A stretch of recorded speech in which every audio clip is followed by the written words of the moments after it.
Okay guys, we're doing a fuel filter on a 2020 Duramax. The socket size I use is 36 millimeter and a breaker bar to break it loose. It's underneath the driver's side rear, right next to the fuel tank, right in front of the fuel tank. It's actually a pretty easy location. So again, 36 millimeters, just break it loose. And then once I get the new one on, I'm just gonna prime it a bunch to make sure the fuel goes through there. So I will keep you going as we're going. I've got this nifty little 1/2-inch ratchet that's got a bunch of teeth on it, so that makes it easier for me to do these.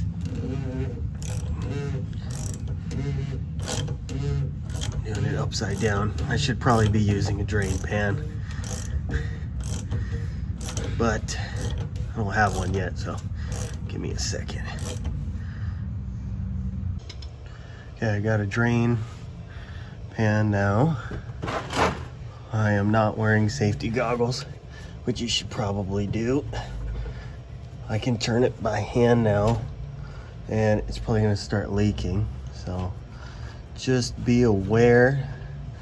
Try not to get too much fuel on you, as that is a part of this job. So I'm gonna roll my sleeve up, just so I can feel the fuel going into my armpit a little better.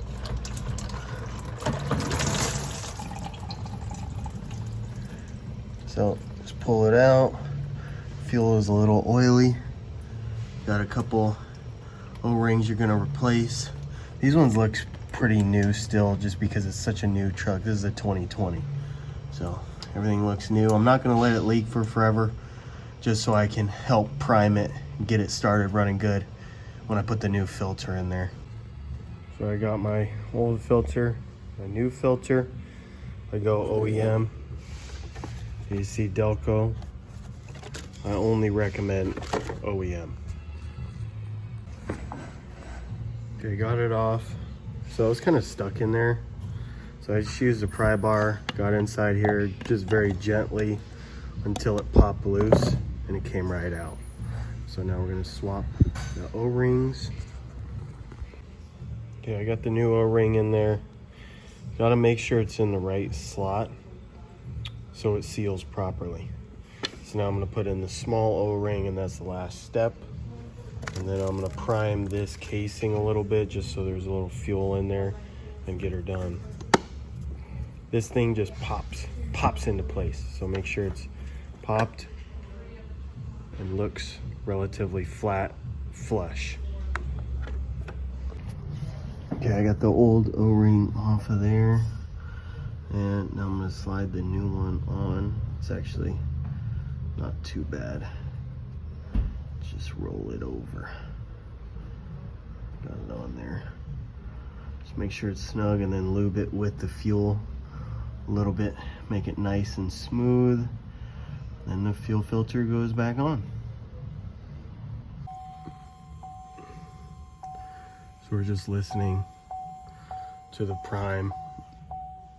It stopped, so I'm not gonna start it yet.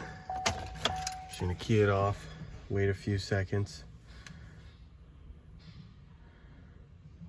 let the system shut off again, repeat it a few times, and now it made it a lot less. So we're gonna see if that's all she needs. Starts right up. I'm gonna let it idle a little bit just to make sure everything's good.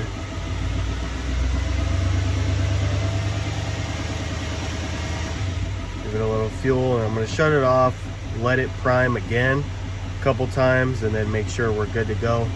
I also have to reset the fuel filter life monitor on the computer. You can look up how to do that online. Okay, so on this model, you twist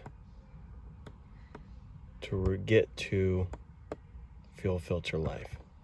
And then if you want to reset it, you just tap the tab, twist up, clockwise, click yes, and it'll reset. So obviously it was already done by the customer, but I just reset it again. And again, you just scroll through the menu to get to fuel filter life. And that's it. If you like the video, click that like button. Let us know if you have any comments or things that you think may have gotten the job done better. Let me know. Thanks for watching, guys.